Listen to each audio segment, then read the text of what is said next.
What's up, y'all?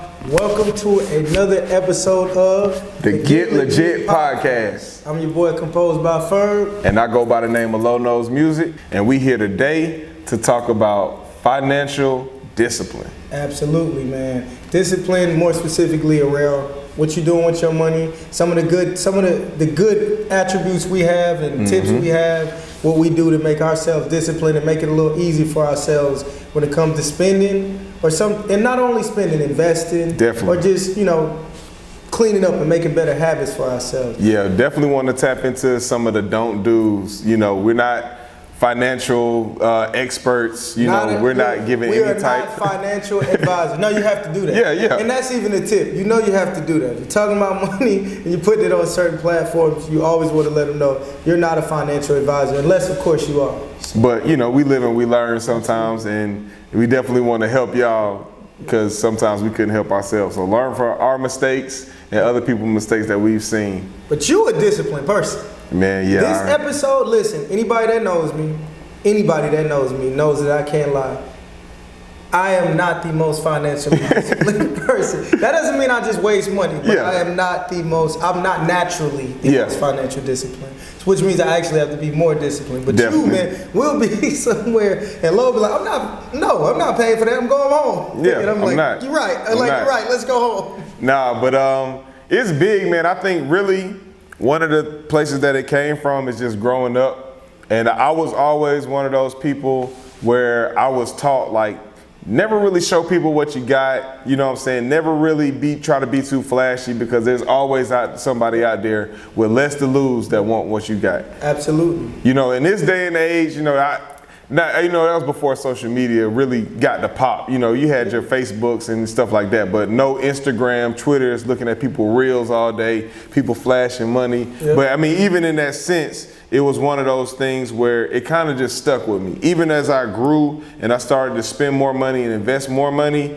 it's one of those things that just kind of, is with me. I don't know if it's good and bad. It's pros and cons to it. All right, so Lo, that brings me to my next question. I was going to ask you, what are some times you find yourself having to use financial discipline, and whether it's day-to-day or on your business, and what tools do you use to be able to navigate through being disciplined on a day-to-day or monthly or whatever?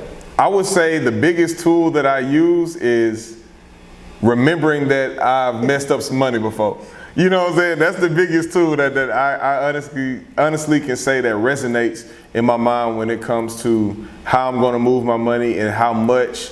But basically, everybody has a different way to do it. Some people have a formula that they use, a certain percentage of their income they want to put away.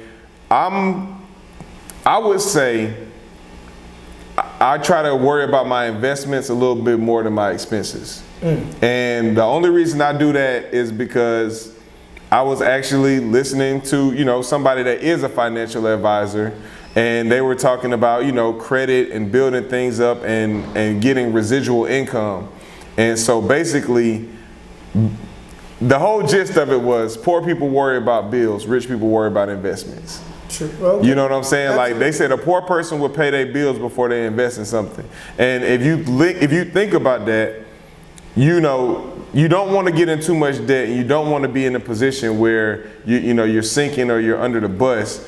But at the end of the day, if that same money that you're going to use to pay off one bill that's reoccurring, that's going to come back, can generate something that's going to be able to generate that bill for the next time, it just makes sense. But sure. Even for me, I know myself, it took me a while to really use my credit. Yeah, definitely. Now I'm like, man, I'm using my credit card. Oh yeah. Some people are like, I only want to use this much percentage and this. It's like, yes, of course you want to keep that down, but at the same time, I'm using my credit card. Yeah. I have to pay that back anyway. I'm paying you anyway. And you might as well get something for it. I'm not going to even lie to you. Last year, I say about 75% of the flights that I went on were all points off my American Express Gold card. And it's like, if I'm going to pay this anyway, I might as well get a free flight or, a free upgrade or something. All right. And even if you don't travel as much, it could be one flight a year, but you got a free flight because you were disciplined enough to use your credit card instead of saying, I got this cash, or instead of saying, I got money on my debit card. And you have to build habits to make you more disciplined. I feel like discipline comes from habits, the root word discipline. And you just build better financial habits, whether it's like hanging out with people that don't spend as much, or whether that's hanging out with people that aren't scared to take risky investments. And I want to talk on that a little bit. Like, you have to be ready to take investment risk, man. I don't mean like high risk, you know what I mean? But you have to be available for risk when it comes to financial discipline or just financial prosperity at all. Yeah, and that's just, it goes along with what they say. It's like no risk, no reward. Like even in investing, day trading or trading in general, like you're never going to get a gain, a percentage on any gain if you never put on a trade. You know, like, and to go back to like credit cards, like like I didn't start using credit cards until my late 20s, like late 20s, almost 30, because I was taught like credit cards are only for emergencies. If you're gonna get a credit card, use it to get your gas and pay it right back, which is a good way to build credit. When you're a teenager. Yeah, when you're a teenager. But like, if you're trying to really get something going and you're trying to invest in something, or you're trying to get some working capital, commercial vehicles, anything of that nature, that credit is gonna be key. Because the goal of this is, and a lot of people don't really hit the nail on the head like I'm going to, is when you're starting businesses and you have large expenses, startup expenses, anything like that, you're not supposed to use your money. Nope. The majority of large businesses, big successful firms, Fortune 500 companies did not start from somebody draining their bank account to make this dream happen. It started from them making a business plan and them being able to get some type of funding for what they try to do. And credit is the root of all that. Absolutely. And you just made a great example. Like what you're talking about, a lot of times those people are coming together to decide where they're going to put their money, those investment groups. You know what I mean? So that's where that credit comes in. What the heck is, me and my 10 friends are going to put $20,000 together. We're going to figure out what adventure we're going to go to. And you haven't showed me that you're going to pay me. I don't care you've been paying your rent. You know what I mean? With your debit card. Have you have any credit to show you're going to pay me back? You know what I mean? If so, if not, I'll go give it to a family member. You know what I mean? So credit is very important in this whole conversation of financial discipline. What are some of the other things you think? Well, just speaking on discipline again, on the fact of credit, because credit is good, but with everything that's good, it's always going to be something that's bad. There's a negative aspect to everything. And one thing about credit, with your limits, you know, you want to try to keep your limits down. They say below 30%, but optimal credit building is below 10% for all of your accounts. It doesn't always happen like that, but what you want to make sure doesn't happen. I definitely did the 10% for a long time. I mean, to the point where when I saw it over 10%, I used to be tripping. And I'm like, wait a minute. That's what it's here for. I let these people in all of my information. I'm using this money. And I'm going to pay back, but I'm going to use their money to make more money. But that's the thing though, like, and I think it's almost a scare tactic, but at the end of the day, you never want to get to the point where you're using your credit as income that you don't have. Right. You know, and times get hard, and people that are lucky enough to have credit and have to do that, you know, if you got to, don't let it be my car getting repoed and I got credit. I mean, at the end of the day, if you're gonna use your car to make money, then make it make sense, you know. But the biggest discipline with that is, I would say, with credit, make sure that you have a means or an upcoming means to pay it back. Like, just make the whole financial timeline make sense. Never get to the point where you're drowning and you don't have no way to get up. And that's when it comes to debt. And I just want to be clear, because credit and debt are not the same thing. You can have $500,000 line of credit available, available for those business ventures, available for if you need something. But that debt, you want to make sure that you know, like you said, you want to make sure your debt is not being leveraged to a point where you're not going to be able to pay for it. Exactly. You know what I mean? You always want to get as much credit as somebody. OPM, in my opinion, is the best thing in business. OPM, other people's money. Yes, sir. In my opinion, if you're going to get it back for them. If somebody says, "Hey, man, I'm gonna give you 3, and you're gonna come back with a total of 7," give me 4 and you keep 3. I just made 3 off of his 3. There's nothing wrong with that. I use his money to make 3, but I gave him an extra 1. You feel what I'm saying? So OPM is not bad, but when you ruin your credit, nobody's gonna give you money. So there is no other people's money when you don't have a decent credit. And I don't say that to be discouraged.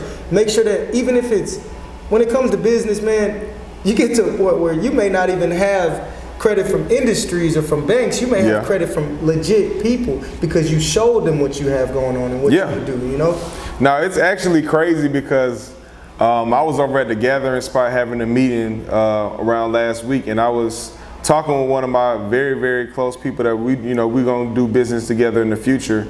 But it came to be a point where a guy that she knows actually got funding to do national scale work, on a project that he's been thinking about. And it's like, he didn't go to the bank. No, he like literally put himself in circles, and within those circles, he told the idea.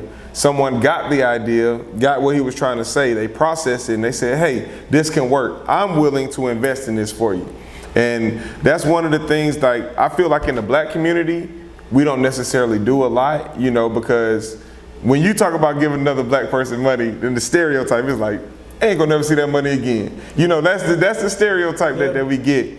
But at the end of the day, I feel like we really need to break that stigma. We really even need to stop thinking like that, because there are a lot of, especially older black people, that have made their money, they really want to reach back and help somebody. And you want to be a credible person, you want to have a good idea, and you want to be able to make everything work out for them, because they're going to do the same thing again when you have another great idea. Absolutely. And that kind of goes into another topic, man. What you're talking about is group economics. Definitely. And that shit has, excuse my language, that has been... No, it's real. That shit real. It has withstood the test of time.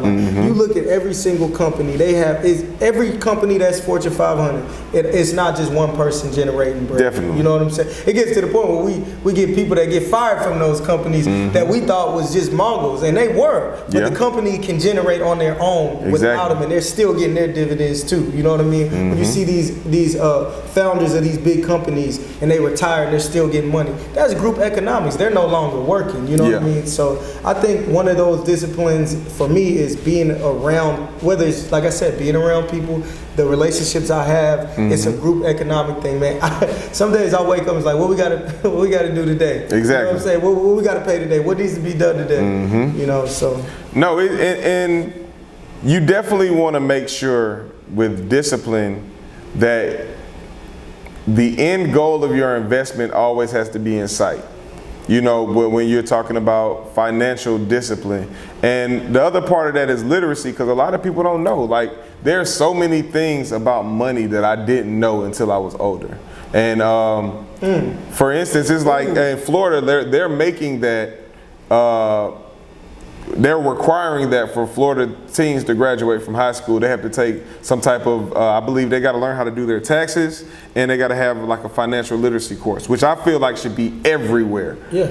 Because, at the end of the day, that's big. Like, you really don't understand how much financial literacy plays a part in your life until you need that big amount of money, until you got that great idea and you can't get funded, until you need to be somewhere or go do something or acquire something and you can't. And that's one of the things that hinders small businesses so much, and it is really bad. But I feel like this can be a catalyst for change. It's so many different channels out there talking about this and that, talking about that, but I'm just gonna keep it real. Like, we're not trying to deep dive. We really just want to scratch the surface on a lot of different things and really let people know that at the end of the day, it's possible. It's possible, but it's possible with the right discipline and the right knowledge. So if you go out there and you educate yourself on how to get money, how to build credit, how to get into those group economic groups, how to, network and promote yourself, it's gonna happen. Like literacy, you hit it when you said that. You never stop learning something. That's a discipline in itself. You know what I mean? Like LeBron James, he never stops practicing shooting a basketball. Definitely. You know what I'm saying? Like, and that's literacy, doing it over and over and over until you learn it, Yeah. So How you want to do the 3 P's today, man? This such a big topic that I feel like all the P's are gonna hit well, man. Yeah, I mean, we're gonna start off with prosperity. Okay. I want to start off with prosperity this one because we're talking about money, and the goal of money is never to lose money. It's never to keep the same amount of money. It's always to gain money. So when we're talking about prosperity, you want to make sure that your idea, your vision, and your end goal are all aligned. And you want to make sure that you try to streamline that as much as possible. So if you're trying to be prosperous in something, try to take out all of the extra, you know, and focus on what you got to do. It's not always going to fall in line, but if you want the quickest point from point A to point B, and point B is being where you prosper at. So with prosperity, to put everything short is take the least amount of time to get the most amount of results.